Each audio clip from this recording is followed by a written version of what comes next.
রাতে মেডিকেল বোর্ডের একটা বৈঠক ছিল খালেদা জিয়ার স্বাস্থ্য নিয়ে, এবং সেখান থেকে কিছুটা সুখবর এসেছে বলে আমরা জেনেছি যে তার শারীরিক অবস্থা আগের থেকে কিছুটা ভালোর দিকে যাচ্ছে।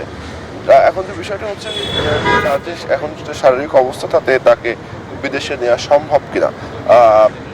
এখন পর্যন্ত যতটুকু জানা যাচ্ছে যে তাকে এখন বিদেশে লন্ডনে নেওয়ার মতো অবস্থায় তিনি রয়েছেন। জানেন যে গতকালই তাকে লন্ডনে নেওয়ার কথা ছিল, কিন্তু যে এয়ার অ্যাম্বুলেন্সটি কাতারের আসার কথা সেটি আসতে পারেনি। সে কারণে কাতার সরকার জার্মানির একটি এয়ার অ্যাম্বুলেন্স তার জন্য পাঠাচ্ছে। যদি সেটি আগামীকাল মানে রবিবারে যদি সেটি পাঠাতে পারে, তাহলে বেগম খালেদা জিয়াকে লন্ডনে নিয়ে যাওয়া সম্ভব হবে বলে এখন পর্যন্ত আশা করা হচ্ছে।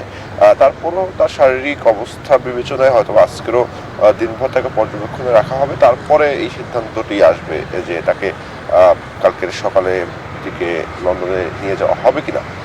আরেকটি বিষয় যে নেতাকর্মীদের কথা বলছেন, এটি দিনভরই থাকে।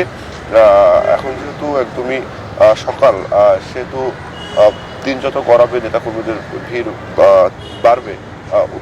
উৎকণ্ঠা রয়েছে নেতাকর্মীদের মাঝে, দেশবাসীর মধ্যেও তার শারীরিক অবস্থানের উৎকণ্ঠা রয়েছে। তারপরও দলের পক্ষ থেকে বারবারও নিষেধ করা হচ্ছে, এবং আমরাও যদি দেখেছি যে নেতাকর্মীদের অতিরিক্ত উপস্থিতি এখানে আসলে চিকিৎসা সেবা দেওয়ার ক্ষেত্রেও অনেকটাই বলা যায় যে কিছুটা সমস্যা তৈরি করে। সেক্ষেত্রে দলের পক্ষ থেকে যেটি অনুরোধ করা হয় যে নেতাকর্মীদের এখানে ভিড় না করার জন্য, ঘরে বসেই তার জন্য দোয়া করার জন্য অনুরোধ করা হচ্ছে। এখন পর্যন্ত এখন পর্যন্ত যে তথ্য রয়েছে, তাদের শারীরিক অবস্থা খালেদা জিয়ার স্থিতিশীল রয়েছে। হয়তো আজকের দিনভর যে তার চিকিৎসা চলবে, পরীক্ষা চলবে, তখন আরও জানা যাবে। জানেন যে তার পুত্রবধূ তারেক রহমানের স্ত্রী ডাক্তার জুবাইদা রহমানও এখানে আছেন, তিনিও মেডিকেল বোর্ডের একজন সদস্য। তারা সবাই মিলিয়ে আসলে সিদ্ধান্ত নেবেন যে আগামীকাল কখন নাগাদ বেগম জিয়াকে লন্ডনের উদ্দেশ্যে নিয়ে যাওয়া হতে পারে।